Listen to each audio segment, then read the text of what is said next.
అందరికీ నమస్కారం అండి. కార్తికేయ నాలెడ్జ్ సెంటర్ మీకు స్వాగతం పలుకుతుంది. సో ఈరోజు క్లాస్లో మనము 16వ తేదీ జరిగినటువంటి టీఎస్సీ ఎగ్జామ్లో కరెంట్ అఫైర్స్ జీకే బిట్లు డిస్కస్ చేయబోతున్నాం. దీనిలో కూడా 10 బిట్లకు గాను 7 బిట్లు మన Karthikeya knowledge centre KKC for you YouTube classes నుంచే వచ్చాయి, అంటే 70%. సో ఇంకా కూడా ఎవరైనా సబ్స్క్రైబ్ చేసుకోకపోతే సబ్స్క్రైబ్ చేసుకోండి, లేటెస్ట్ వీడియోలు మీకు అందిస్తాం. అదేవిధంగా ఇప్పుడు మేము చెప్తున్న క్లాసులు ఎలాంటివంటే అక్కడ వచ్చిన బిట్ ఏంటి, దాని బ్యాక్డ్రాప్ కూడా చెప్తున్నామండి. సో ఇది మీకు ఉపయోగపడుతుంది ఖచ్చితంగా. సో మీరు అన్ని కోణాల్లో ఎలా చదవాలి అనే దానికోసం ఇది మేము చేస్తున్నటువంటి ఒక చిన్న ప్రయత్నం మీకు ఉపయోగపడాలని ఆశిస్తున్నాం. అదేవిధంగా ఎవరికైతే 2021 ఎగ్జామ్ పోస్ట్ పోన్ అయిందో జూలైకి, వాళ్ళకి 10 రోజులు కలిసి వచ్చింది. సో వాళ్ళు కరెంట్ అఫైర్స్ని బాగా చూసుకోవడానికి వీలవుతుంది.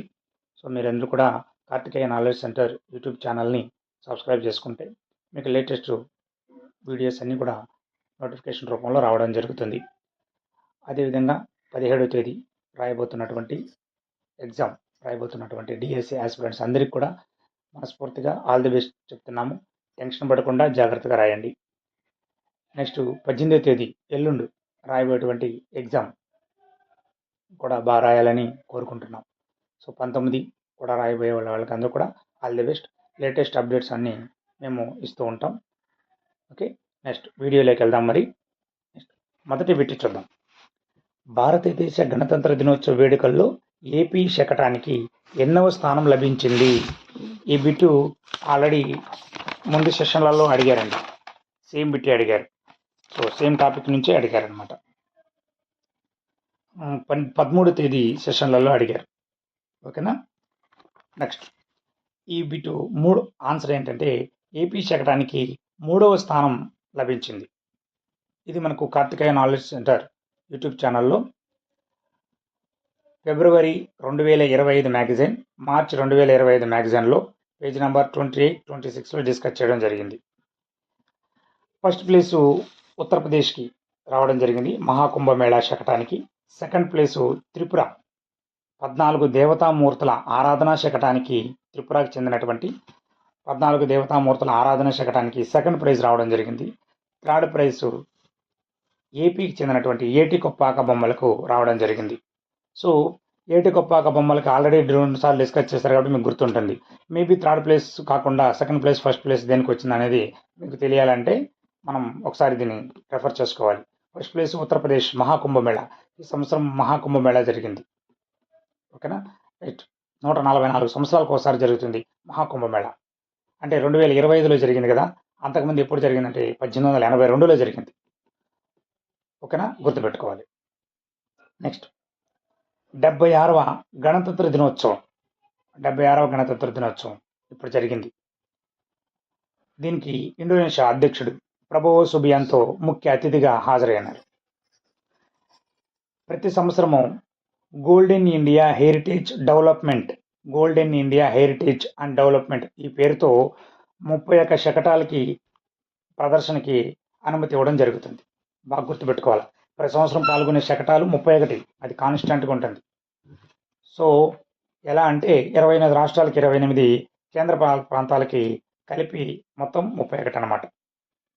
సో కొన్ని రాష్ట్రాలు కేంద్ర ప్రాంతాలు కలిసి వస్తాయి, కొన్ని కేంద్ర ప్రాంతాల్లో రెండు కలిసి వస్తాయి అన్నమాట. సో అలా 31 శకటాలకి ప్రదర్శన జరుగుతుంది. దీని పేరు ఏంటంటే golden India heritage and development. గుర్తుపెట్టుకోవాలి. నెక్స్ట్ క్వశ్చన్కి వెళ్దాం. ప్రస్తుత భారత జాతీయ మానవ హక్కుల కమిషన్ చైర్మన్ ఎవరు? ఓకేనా. V Ramasubramanian. Answer V Ramasubramanian. ఇది కూడా at the rate of KKC for you February 2025 మ్యాగజైన్లో పేజ్ నెంబర్ 36లో ఉంది. ఒకసారి రెఫర్ చేసుకుని కావాలంటే లింక్ డిస్క్రిప్షన్లో ఉంటుంది. మన యూట్యూబ్ ఛానల్లోకి వెళ్తే ప్లేలిస్ట్ ఉంటుంది. ప్లేలిస్ట్లో ఫిబ్రవరి 2025 మ్యాగజైన్ పీడిఎఫ్ డౌన్లోడ్ అవుతుంది. దానికి సంబంధించిన ఎగ్జామ్ ఉంది, వీడియోస్, క్లాసెస్ కూడా ఉన్నాయి. నెక్స్ట్ ఎన్హెచ్ఆర్సీ గురించి మనం ఒకసారి తెలుసుకుందాం. ఎన్హెచ్ఆర్సీ అంటే జాతీయ మానవ హక్కుల కమిషన్. దీని యొక్క నిర్మాణం ఎవరు చేపడతారంటే రాష్ట్రపతి నియమిస్తారు. ఒక చైర్మన్, ముగ్గురు మెంబర్స్, ఒక చైర్మన్, ముగ్గురు మెంబర్స్ని రాష్ట్రపతి నియమిస్తారు. 1993లో ఏర్పడింది ఇది. ఫస్ట్ చైర్మన్గా జస్టిస్ రంగనాథ్ మిశ్రా గారిని నియమించడం జరిగింది. ఇప్పుడు రామసుబ్రహ్మణ్యన్ గారు 9వ ఎన్హెచ్ఆర్సీ చైర్మన్. మరి ఇన్నేళ్ళు అయింది కదా, ఎందుకు అంటే మధ్య మధ్యలో యాక్టింగ్ కొంతమంది ఉంటారు, పర్మనెంట్ పెట్టకుండా యాక్టింగ్ పెడతారు. సో అది మన కౌంట్ రాదు. సో 9వ ఎన్హెచ్ఆర్సీ చైర్మన్ ఎవరంటే రామసుబ్రహ్మణ్యన్. మరి 8వ వారు ఎవరు అంటే 8వ NHRC chairman justice Arun Kumar Mishra. Next వీళ్ళ పదవీ కాలం 3 years ఉంటుందండి, లేదా 70 years, 3 years ఆర్ 70 years. అంటే ఈరోజు 2025లో జనవరిలో నియమించబడ్డారనుకోండి. సో 3 years వరకు ఉంటారు. మేబీ వాళ్ళ ఏజ్ 70 వచ్చింది అనుకోండి, మధ్యలో అయినా వాళ్ళు రిటైర్ అయిపోవాల్సి వస్తుంది. నెక్స్ట్ ఓకేనా, రైట్, ఇది టాపిక్. నెక్స్ట్ పేజ్ తీసుకోండి. 2025 ఐసీసీ ఛాంపియన్స్ ట్రోఫీ ఎవరు గెలుచుకున్నారు? భారత్ గెలుచుకుంది. ఇది కూడా మనకు కేకేసీ ఫర్ యూ ఏప్రిల్ 2025 మ్యాగజైన్లో పేజ్ నెంబర్ 5లో ఉంది. నీట్గా వివరాలన్నీ ఇచ్చాను దాంట్లో నేను. భారత్ గెలుచుకుంది, న్యూజిలాండ్ పైన గెలుపొందింది. ఇది దుబాయ్లో జరిగింది ఫైనల్ మ్యాచ్. ఓకేనా, రైట్. దీని గురించి అదనపు డేటా మీకు ఏప్రిల్ 2025 మ్యాగజైన్లో దొరుకుతుంది. సో ఒకసారి చూసుకోండి, సమయాభావం వల్ల డిస్కస్ చేయలేకపోతున్నాను. Next bit. 2025 అండర్-19 మహిళల T20 వరల్డ్ కప్ ఫైనల్లో ప్లేయర్ ఆఫ్ ద మ్యాచ్ ఎవరు గెలుచుకున్నారు? గొంగడి త్రిష, తెలంగాణ అమ్మాయి, మన తెలుగు రాష్ట్రాలకు చెందిన వ్యక్తురాలు గొంగడి త్రిష. భారత్ వర్సెస్ సౌత్ ఆఫ్రికాకి మధ్య జరిగింది. భారత్ ఇందులో గెలిచింది. ఇది కూడా మనకు కేకేసీ ఫర్ యూలో మార్చి 2025 పేజ్ నెంబర్ 27లో ఉంది.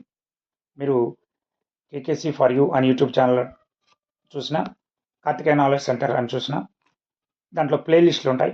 ప్లేలిస్ట్లో మార్చ్ సంబంధించిన 2025 సంబంధించిన మ్యాగజైన్ ఉంటుంది. దాన్ని ఒకసారి క్లిక్ చేసినారంటే మీకు పీడిఎఫ్ అనేది డౌన్లోడ్ అవుతుంది. ఆ పీడిఎఫ్ 27వ పేజీ చూస్తే మీకు ఈ డేటా కనిపిస్తుంది. ఓకేనా, నెక్స్ట్ బిట్. 2025 టైమ్ మ్యాగజైన్ యొక్క ఉమెన్ ఆఫ్ ద ఇయర్ ఎవరు ఎంపికయ్యారు? డాక్టర్ పూర్ణిమాదేవి బర్మాన్. ఈమె అస్సాంకి చెందినటువంటి జీవశాస్త్రవేత్త, పరిరక్షకురాలు.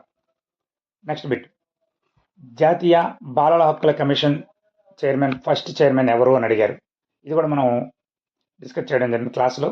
డాక్టర్ శాంతా సిన్హా మార్చి 2007లో బాలల హక్కుల కమిషన్ చైర్మన్ నియమించడం జరిగింది. సో మార్చి 2007 నుంచి బాలల హక్కుల పరిరక్షణ కమిషన్ ఏర్పాటు చేయడం జరిగింది డాక్టర్ శాంతా సిన్హా. ప్రస్తుత ఎన్సిపిసిఆర్ అంటే జాతీయ బాలల హక్కుల పరిరక్షణ కమిషన్ చైర్మన్ ఎవరో కామెంట్ సెక్షన్లో కామెంట్ చేయండి. నెక్స్ట్, భారత జనాభా 100 కోట్లు ఏ సంవత్సరంలో అధిగమించింది అని బిట్ అడిగారు. 2001. ఇది కూడా మన క్లాసులో డిస్కస్ చేయడం జరిగింది. నెక్స్ట్, వార్తాపత్రికలు ఏ జాబితా కిందకి వస్తాయి అని అడిగారు. ఉమ్మడి జాబితా. మనకు రాజ్యాంగంలో రాష్ట్ర జాబితా, అదేవిధంగా జాతీయ ఉమ్మడి జాబితా అని 3 రకాలు. కేంద్ర జాబితా, రాష్ట్ర జాబితా, ఉమ్మడి జాబితా. కేంద్ర జాబితా, రాష్ట్ర జాబితా, ఉమ్మడి జాబితా అని 3 జాబితాలు ఉంటాయి. సో వీటిలో ఉన్న అంశాలు, కేంద్ర జాబితా పైన ఉన్నటువంటి అంశాలపైన పార్లమెంటే చట్టం చేస్తుంది. రాష్ట్ర జాబితాలపైన ఉన్న దాని కింద ఉన్నటువంటి అంశాలపైన అసెంబ్లీయే చట్టాలు చేస్తుంది. ఉమ్మడి జాబితా పైన ఉన్నటువంటి అంశాలపైన కేంద్రమైనా పార్లమెంట్ అయినా అసెంబ్లీ అయినా చట్టాలు చేయొచ్చు. సో ఈ తేడాను మీరు గమనించాలి. Next bit. లోక్సభ సమావేశమైన మొదటి రోజు ఎప్పుడు? 1952లో ఎలక్షన్ జరిగాయి. 1952 ఏప్రిల్ 17న లోక్సభ మొదటి సమావేశం అయింది. నెక్స్ట్, ఇన్స్పైర్ పథకం పూర్తి పేరేంటి? ఇది మనం కేకేసీ ఫర్ యూ క్లాస్లో డిస్కస్ చేయడం జరిగింది. Innovation in science pursuit for inspired research department of science and technology ఆధ్వర్యంలో ఇది జరుగుతుంది. ఓకేనా, రైట్. ఇవి 10 బిట్లు ఈరోజు. దీంట్లో దాదాపు డైరెక్ట్ మనం పీడిఎఫ్లో ఉన్నవి 4 రావడం జరిగింది. అదేవిధంగా క్లాసుల్లో డిస్కస్ చేసినవి 3 రావడం జరిగింది. ఈరోజు మీకు ఒక విషయం, కొత్తగా ఒక టాపిక్ పైన వీడియో చేయమని అభ్యర్థులు అడగడం జరిగింది. అదేంటంటే బాల హక్కుల కమిషన్, మానవ హక్కుల కమిషన్, మహిళా కమిషన్ వీటిపైన బిట్లు అడగడం జరుగుతుంది. సో దానిపైన నేను ఒక వీడియో చేస్తాను. సో ఆ లేటెస్ట్ అప్డేట్స్ మీకు రావాలనుకుంటే మన యూట్యూబ్ ఛానల్ని సబ్స్క్రైబ్ చేయండి. సో మోస్ట్లీ ఈరోజు మీకు ఆ వీడియో అందించగలడం. Thank you very much.